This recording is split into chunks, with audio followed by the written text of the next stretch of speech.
श्री राधे श्री राधे श्री राधे। देखिए, राजा दशरथ जी कि 60,000 वर्ष बीत जाने तक कोई जब संतान नहीं हुई और उनको जरा सा भी ये ध्यान नहीं आया 60,000 वर्ष की उम्र बीतने पर कि मेरे कोई संतान नहीं है। जब 60,000 वर्ष जब बीत गए तो एक दिन दशरथ जी ऐसे ही बैठे हुए थे तो उनके मन में ये चिंता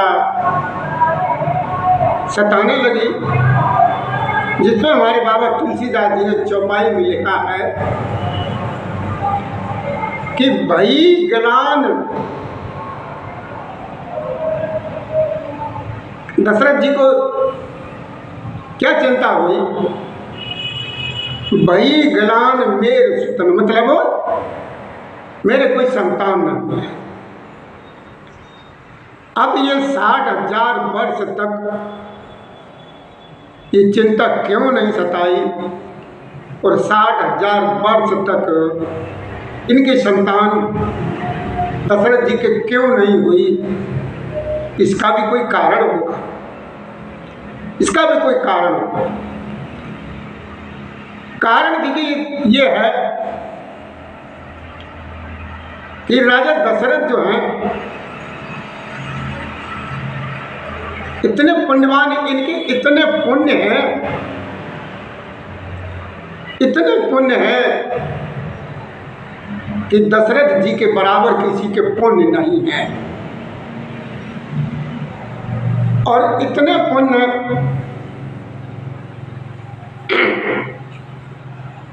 हैं, जिस पुण्य को देखते हुए ब्रह्मा जी बेचारे इतने परेशान हुए कि चारों तरफ देख देख करके ब्रह्मा जी भी परेशान हैं कि इनको जो है ना पुत्र के रूप में इनके यहाँ किसको भेजा जाए, किसको भेजा जाए। ब्रह्मा जी बेचारे बहुत परेशान हो गए। फिर भगवान ही खुद सोचने लगे कि क्या किया जाए, इनके यहाँ जो है ना पुत्र के रूप में हमें ही जाना पड़ेगा, यानी हम ही जाएंगे। अब देखियो, ये देखने की बात है कि भगवान जिसके यहाँ आने के लिए खुद अपनी तरफ से ही वो हो तो उसकी पुण्य कितनी पुण्य होगी उसकी। तो ब्रह्मा जी तो बेचारे परेशान हो गए। भगवान को खुद ही दशरथ जी के घर पर, दशरथ जी के यहाँ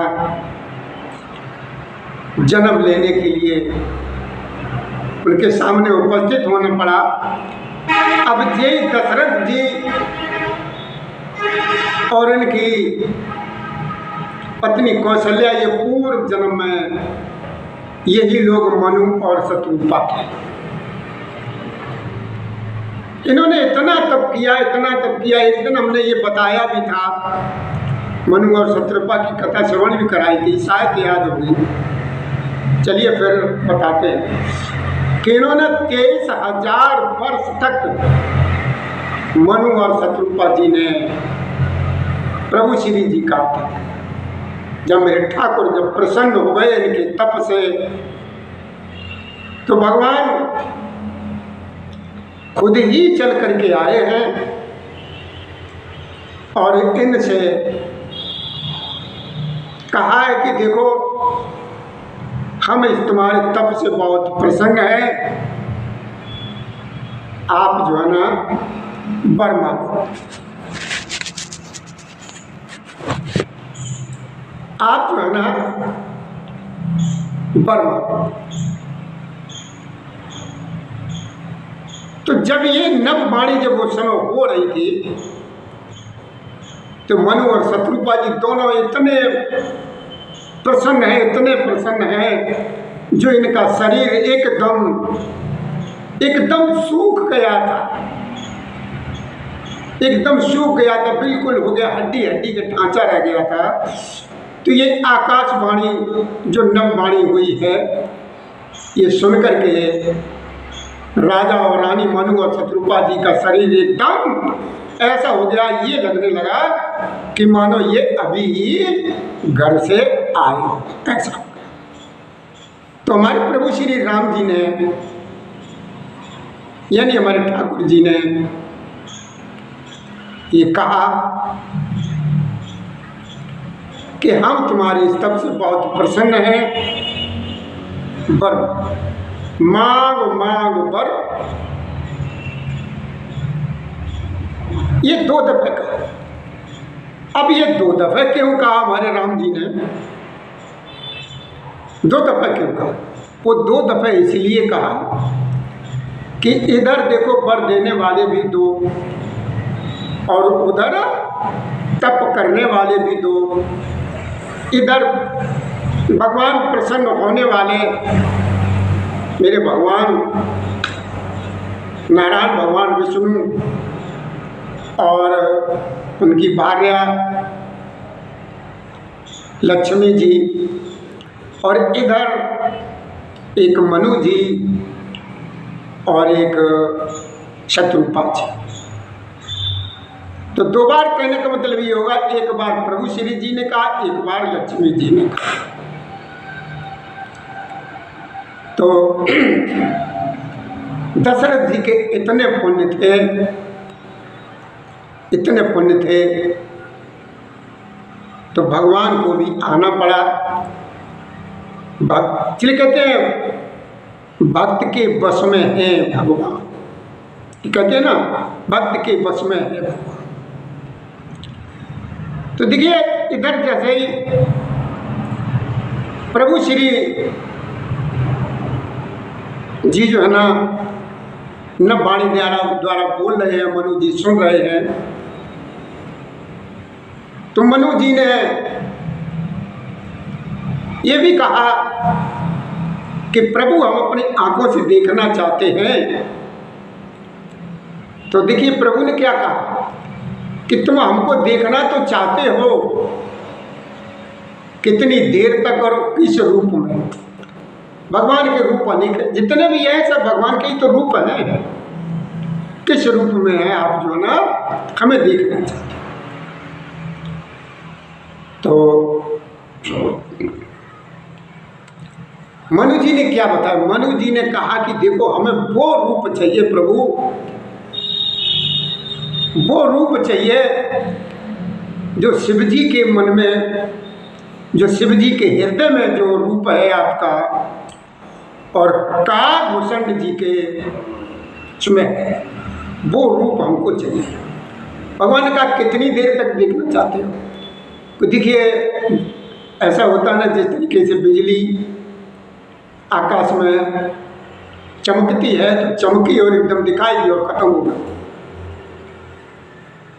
तो भगवान ने जब ये कहा कि आप हमें कितनी देर तक देखना चाहते हो, तो उन्होंने कहा यही कहा कि हे प्रभु मैं उतनी देर तक देखना चाहते हैं जब तक ये मेरे नेत्र जो ना हर तरीके से संतुष्ट न हो जाए। बड़ लोचन मतलब इतनी देर तक हमें देखना।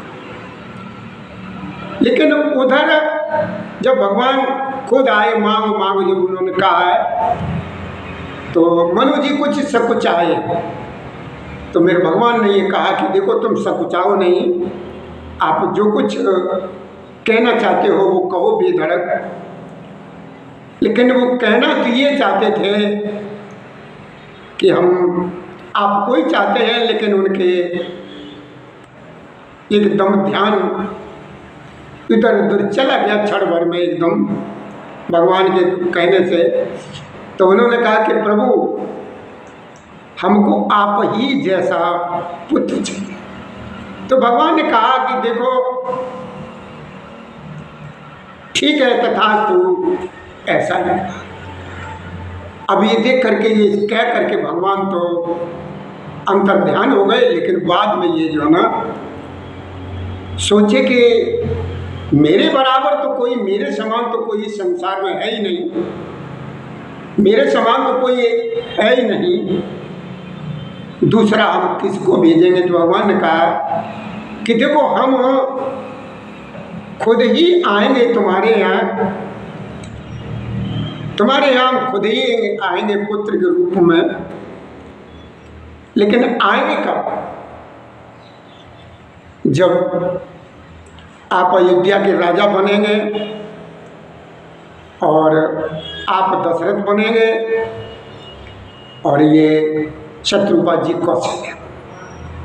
अगर अयोध्या के अलावा और कहीं गए तो हम तुम्हारे यहाँ नहीं आएंगे। अब देखो भैया, ये कथा है बहुत लंबी, इतना समय नहीं है। हम आपसे 2 मिनट की इजाज़त चाहते हैं, उसके बाद हम कथा को फिर सुनाएंगे।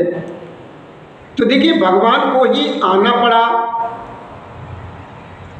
तो भगवान मेरे प्रभु श्री राम के रूप में आए और जो लक्ष्मी जी हैं वो जानकी जी के रूप में आए। तो भैया, इस तरीके की ये कथाएं श्रवण करने के लिए आप लोग हमारे चैनल से जुड़े रहिए। ये और नए नए ये कथाएं श्रवण करने के लिए हमारे इस वीडियो को भैया सब्सक्राइब भैया ज़रूर कर दें, बेल आइकन को दबा दें कि जिससे नई नई कथाएं आपके यहाँ आपके सामने आती रहें। कल हम आपको फिर सुनाएंगे, तब तक के लिए हमें इजाज़त दीजिए। हमें सिर्फ 2 मिनट का। श्री राधे, श्री राधे, श्री राधे।